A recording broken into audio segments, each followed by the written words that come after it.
Hi, everyone, and welcome back to the Health and Wealth Podcast. I'm Ana Ramos, and I'm so grateful you're here.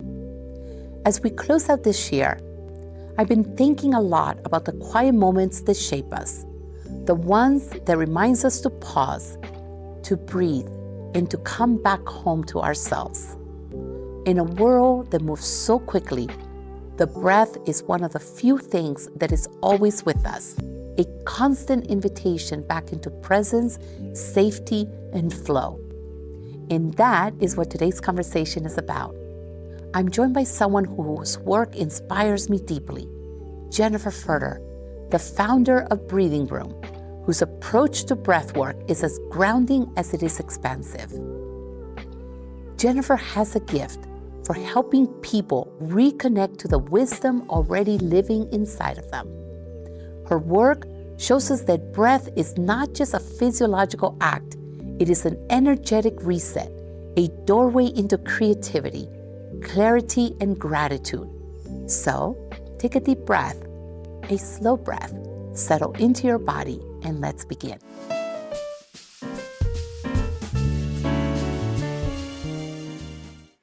Miss Jennifer, I'm going to call you Jen from now on because it's such an endearing way of saying, first and foremost, welcome. It's so good to have you join us. How are you? Thanks for having me. I'm good, thank you. Good. I'm excited to chat about breathwork. I am so excited to talk about breathwork. You know, as we were preparing about what we were going to talk about today, and, we came with the thought and the idea of breathwork, I said, that is absolutely one of the best things that we can actually talk about because, you've had your own journey and I can't wait to hear it one more time and just to share it with everybody because I think you had a beautiful journey and your aha moment that took place as well it's so brilliant. Before we talk a little bit more in depth about your story, can we talk a little bit about what breathwork is? Not as it is told in all the channels and social media and readings that we do, but you as an expert in breathwork, what is exactly breathwork? Yeah, I mean, it's interesting because it is becoming more and more popular. So it's a term that people hear, but they don't necessarily understand what it is. So what I usually say to my clients, if they're coming to me for the first time, is breathwork is simply consciously being aware of your breath. And you can do it in various ways. It's just different ways of consciously controlling how you breathe. And you can control how you breathe by the channel. So whether you breathe through your nose or through your mouth, you control your breath with the rate. So how fast you breathe in and how fast you breathe out. So by changing these different ways of breathing, you can change your internal state because obviously your breath is directly connected to your heart rate and connected to your nervous system. So breath work enables you to change your inner state, essentially. Jen, you describe it so beautifully as to what it is, and I think that that's such a great way to start this episode on breath work. And, I just being conscious is that moment of consciousness, right? That I think breathwork plays such a big role in our everyday lives, right? So tell us a little bit so that people can hear your story, because I think your story is fabulous. Tell us a little bit about your story. Where did how did you come into breathwork, right? So I know that you were in corporate America and then a pivotal moment happened. I want to hear all about that. Walk us through your journey on that. As you mentioned, I was in the corporate world. I, was in fintech, marketing, product development. I was go, also raising a family. So what happened to me, so the pivotal moment in my life happened with one of my children suffered from severe anxiety, so much so that she was getting into almost catatonic states where the anxiety just completely overwhelmed her. And I had an episode with her in a psychiatrist's office where she was in this state where she literally couldn't verbalize, she couldn't move. She was in just a state where she was beyond controlling her own mind and emotions. And I sat there feeling quite helpless. And then something in me just made me get up, go to her and hold her.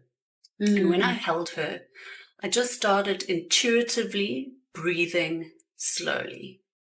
So I was consciously breathing in and out. And I just remember holding her for about 5 minutes. And after 5 minutes, she started regulating her state with me.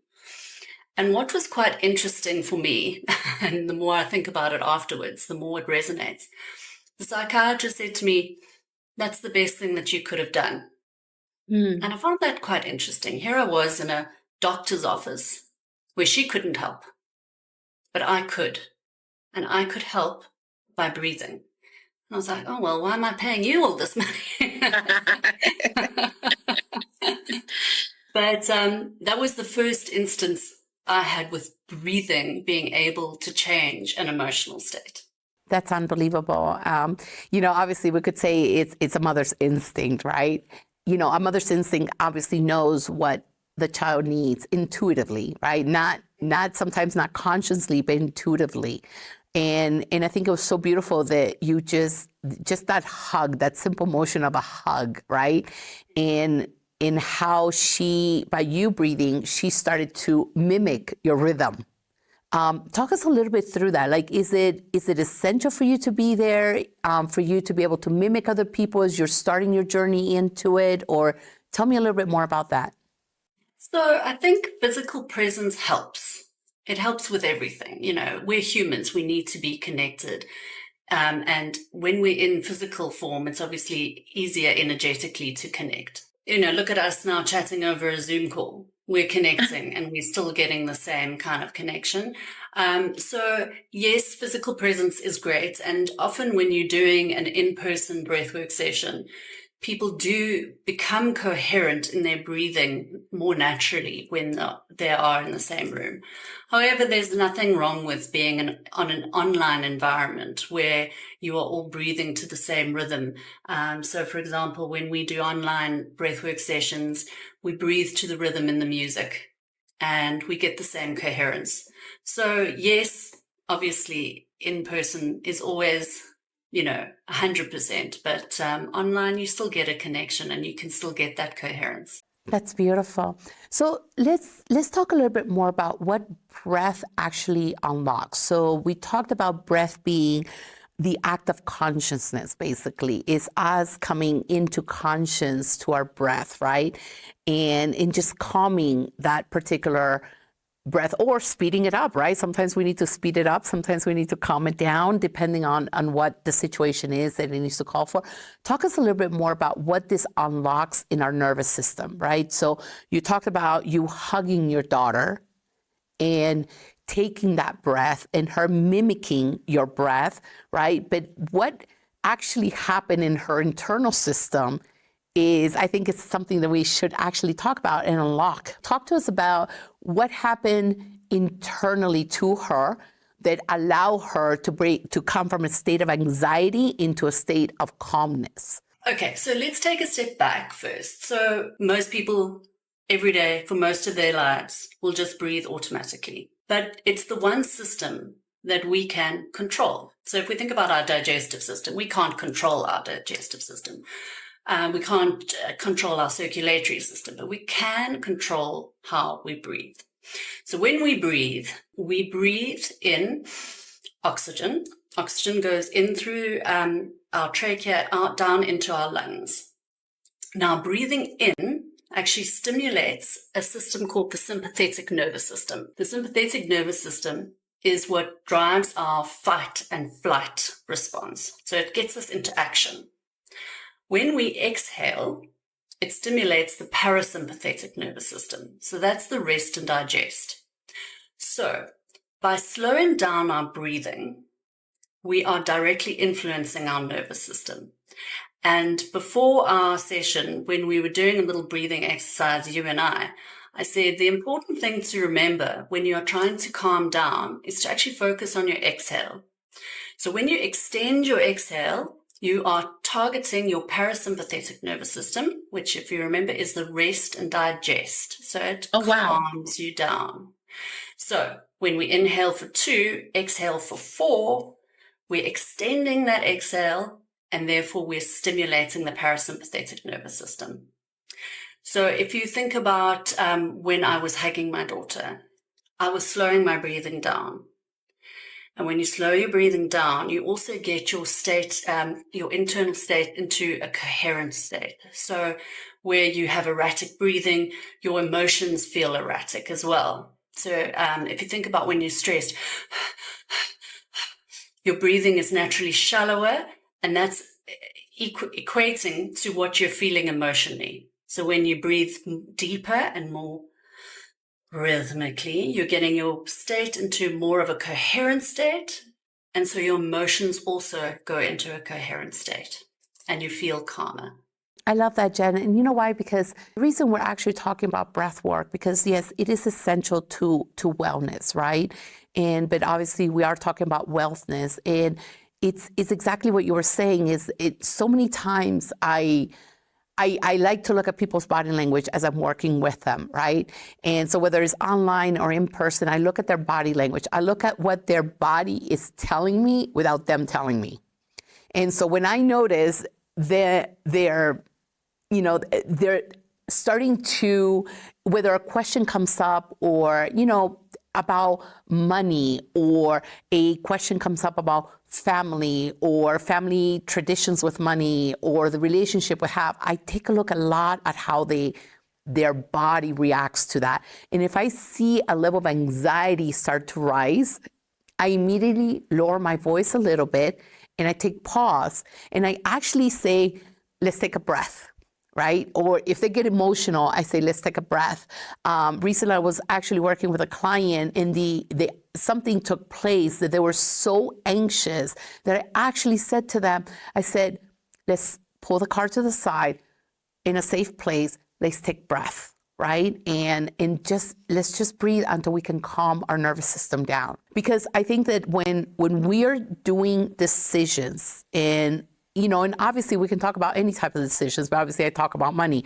But when we're doing money decisions, sometimes money itself, because there is this history that we have, this money story that we have developed through our lives, and whether it was our own experience or someone else, and our parents and their past, but because we do have this relationship with money, right? Sometimes it can create this level of anxiety, and sometimes when we just pause and we take that breath, and we're like, okay, what is the body trying to tell me about this, right? And so I think this is why we're talking about breath work today. But walk us a little bit through, how would you use breath work when we talk about all the other areas of wealth, right, and well-being? So how does breath work help us through our own health, right, through our own careers and through our own finances? Walk us a little bit through that path. And then I want to hear a little bit more, what can it unlock a little bit deeper than that as we begin to calm our system down? So the beauty with breathwork is it's the universal regulator across all of those facets that you talk about, your 5 pillars. So if you think about health, for instance, when you consciously breathe in a coherent rhythmic fashion, you are regulating your system internally. You're lowering cortisol. So immediately that's going to have health benefits. Also, when you do practice conscious breathing, you actually are also improving your lung capacity and the way your lungs can respond to things like exercise. And you'll find that if you practice breath work, you will naturally have, you will improve your recovery in your exercise routine. So from a health perspective, there's that. From a career perspective, so think about how in your career you may encounter a meeting with a client, and it's going to be a difficult conversation. What you can do before you even switch on your Zoom is spend 15 minutes, and it doesn't even have to be as long as 15 minutes. It can even be 5 minutes. And all you need to do is focus on your breathing so that you bring your levels of stress down, your levels of calm and clarity up, so that you have a more coherent conversation with this client. You're in a more calm state, so you can have a better outcome.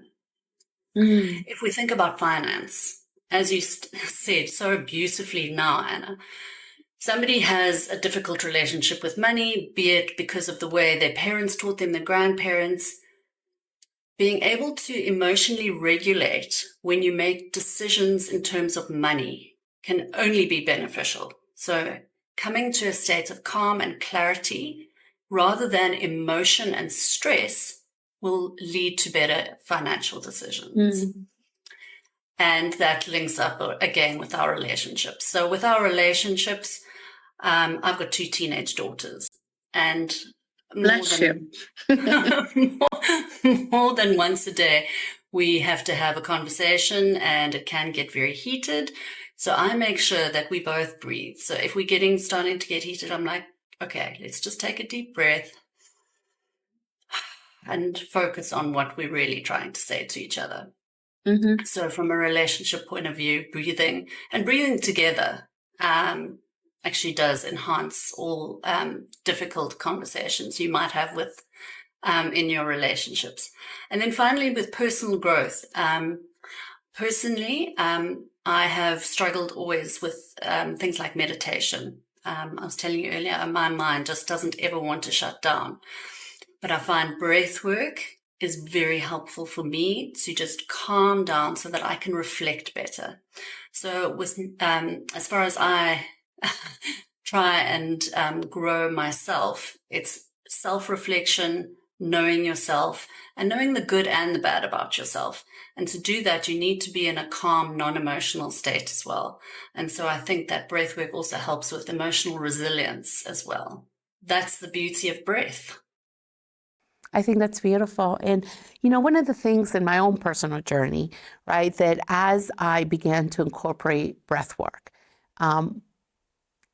different emotions, right? So once I calm down whatever I was going through at that moment, right? Or, you know, just coming to state. I mean, I remember at one time I was going through a very difficult time in a relationship. And I remember getting up in the morning. First thing, I sat in my little meditation pillow and I would put on my headphones, and it was almost like it was a cue to anybody around me, including the other relationship, that this was my me time, right? And it allowed me to elevate myself to such a high level. And I don't like to use the word spirituality, but it was almost a spiritual relationship that I developed with the universe. It was after, and it was a long session. It was like 30 minutes. I needed to force myself to about 30 minutes of doing it, because once I did it, I would open my eyes, regardless of what was going on around me. It was okay. I was calm. It didn't alter my state at all. Right? So that was one of the things that I loved about breathwork and how I got into it. But then what ended up happening afterwards is that other emotions started to come out. As I calmed down my system, other emotions started to come out. Can you maybe give us a little bit more input on that, like more details as to why that happens, right? Is it because we hide emotions, right? Because it's not okay. It really is not okay to show emotion. It's not okay to show a tear sometimes. That I want to know what happens and why those things start to come out. Yeah. So emotions are energy in motion, is what we learn in SOMA breath, which is the modality of breathwork I studied. So we suppress our emotions in order to either people please or just to get through the day. We've got so many other things going on that sometimes we can't afford to get angry or feel hurt. So we just push it down. When we're in a state through breathwork, so what breathwork does to your brain is it actually changes the brain waves. So when we are just going through the motions, we have quite a low brain wave of delta. When we do breath work, your brain waves, our brain pattern changes, and we go into as high as gamma brain waves. So gamma brain waves is where you find expanded consciousness. So you mentioned your practice where you went into almost spiritual zone. That's just it's your brain going into gamma wave. And what this does is it just sends your brain into a new direction. Now, where you've got suppressed emotions, when your brain is in this expansive mode, what could happen is it gives your body the opportunity to release that energy, because that energy has to go somewhere, and usually it gets stuck somewhere. I find often we get very tense shoulders and back when we are stressed. Some people get in their stomachs. So it's energy that's now stuck in your system because of a suppressed emotion. So when you're in a completely relaxed state of mind, your brain waves are in a different frequency, your body will release stuff. And that's why breathwork is wonderful. But when you get to that state where you're releasing things, you need to be aware of the trauma response. So often it's worthwhile to journal and get your thoughts out after a breathwork session to try and make that internal shift. If you are feeling like you are almost re-traumatized by that emotion coming out, speak to somebody. Speak to somebody you trust. So it could be that you speak to a friend or a therapist and try and get that trauma seen and listened to so that you don't re-traumatize yourself. So it gets released in a positive way. That's so beautiful. I love how you said that. I mean, sometimes like as we get into different practices and things come out, we tend to not want to talk about it, right? It's like, ooh, what was that? Like, how do I feel that? And it's interesting now you're telling me about the gamma wave. I want to go out there and I want to read more about it, right? Because it was such a beautiful state. I can't even begin to explain to you what a beautiful state it was, that it shifted my entire day. The way I saw things, the way I perceived things, it was just a complete different state that I went through. Interesting you should say that. So Cambridge University have done a study on the SOMA breath modality. And what they did find was that the breathwork technique used has equivalent outcomes to some psychedelic practices. So what I think is beautiful about that is breath is our own internal medicine. We don't necessarily need to be looking elsewhere. We've got it in here and we just need to access it. Tell us a little bit more, because obviously you share your personal story with your daughter, right? And you saw the impact that it had on her. But I'm also going to challenge that right now. I'm going to say, what impact did it have on you? So at the time, I didn't think about it too much because I was in a complete state of survival. I was just trying to get my daughter better. So it's fast forward a year or two, a friend of mine invited me to a women's retreat, and off I went to this women's retreat, and I just liked the idea of it because I got a day away from my family and I could just be with friends in a beautiful place. And the retreat ended with a breathwork session. And this was the first time I'd ever done breathwork. And it was a beautiful journey run by a very intuitive person. And after the breathwork session, I went also into a little bit of a state where I was seeing colors and different things were popping into my mind, which blew me away. I was like, what's going on here? But what was so interesting is the women around me had different reactions. There were a couple of women crying, and there was even laughing. So I just thought, gosh, isn't this interesting that something as simple as breathing can elicit such different reactions, and everybody had a different reaction. So I was intrigued. I just thought this is, for me, completely fascinating. So I started doing online courses. There's an outfit in South Africa called Breathwork Africa, and I did a weekend course to learn more about breathwork. And then I did come across SOMA breath amongst my travels, and that's where I really got hooked, because what is wonderful about SOMA breath is Niraj Naik, who started it, he's a pharmacist. So he comes from a scientific background. So immediately that made me think, okay, well, he knows what's going on. He knows the science. So I also obviously have a bit of a data-backed brain. I like things that are data-backed. And he brings music and breath and neurosomatic programming all together in one package. And that for me has been quite mind-blowing, game-changing.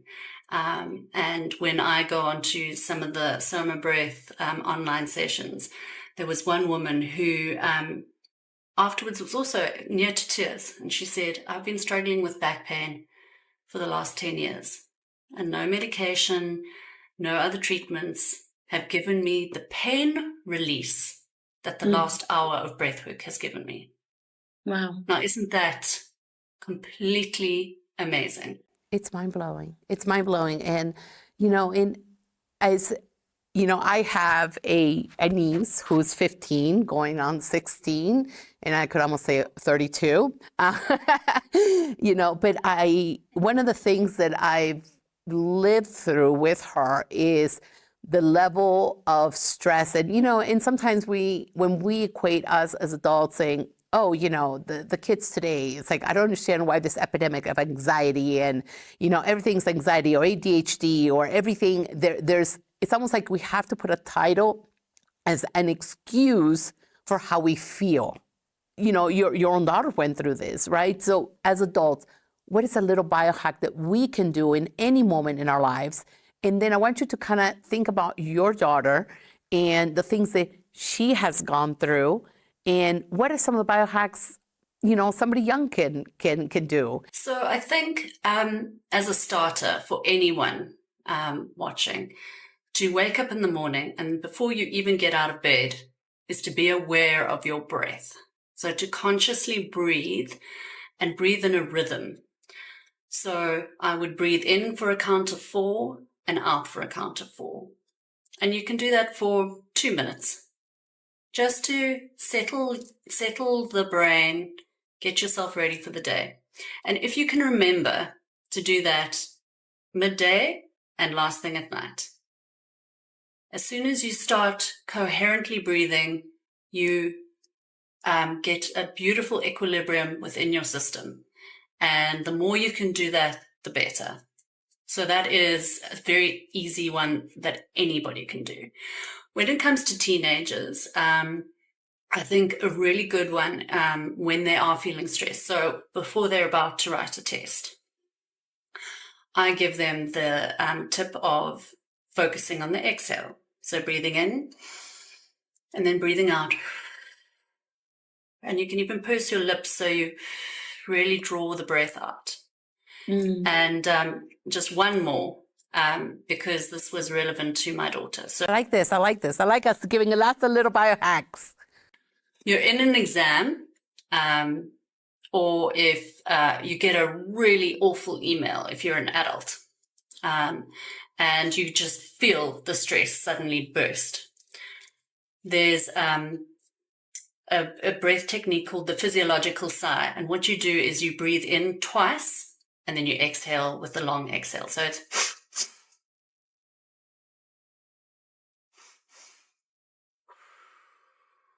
And that almost is a real short circuit into tricking your mind into thinking, okay, I'm calm, I'm safe. So that is a particularly good one. Oh, that's so beautiful. And such a beautiful way to end this conversation, Jen. I love the final words that you said. You are able to calm the system, right? And I think that us living in that state of calmness, because we do live in a world where it's, it's a very busy highway. And I think that when one of the biohacks that I teach my clients is that when the road gets too busy and we're in high traffic zone, whatever's going through our brain, I said, let us take it and divide it into the pillars, right? What is, what belongs to career, what belongs to health. And once we actually categorize them, then we go ahead and we address them category by category. So that's one of the biohacks that I use. And I think that in combination with a little bit of breath work in there, I think it would just put us in a little better state as we continue our journeys into well-being.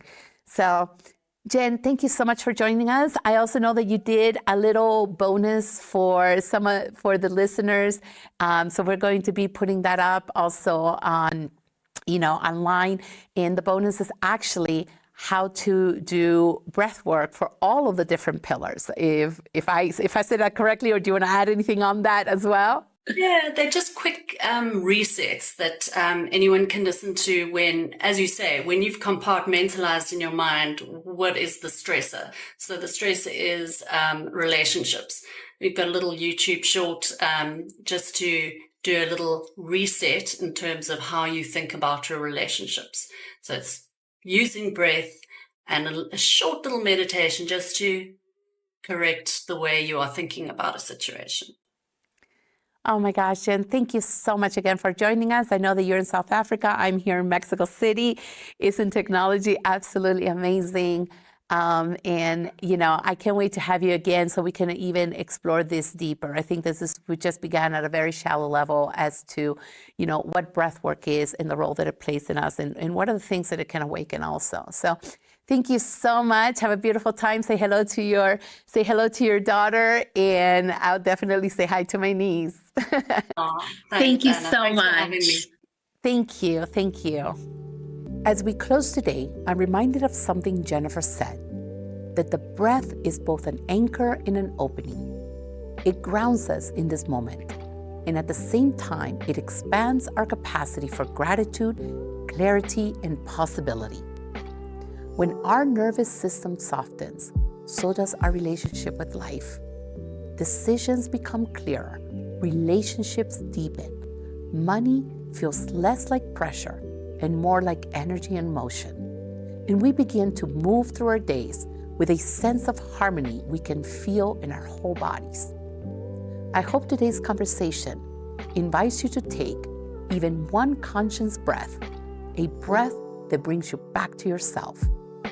And if you'd like to go deeper, we've created a series of short guided breathwork practices that you can explore. They're simple, gentle moments of reset, perfect for a pause in your day to regulate your body and mind and to enhance your focus. You'll find them on our social media channels. Thank you, Jennifer, for sharing your wisdom and your heart. And thank you for listening, breathing with us, and being part of this journey into well-being.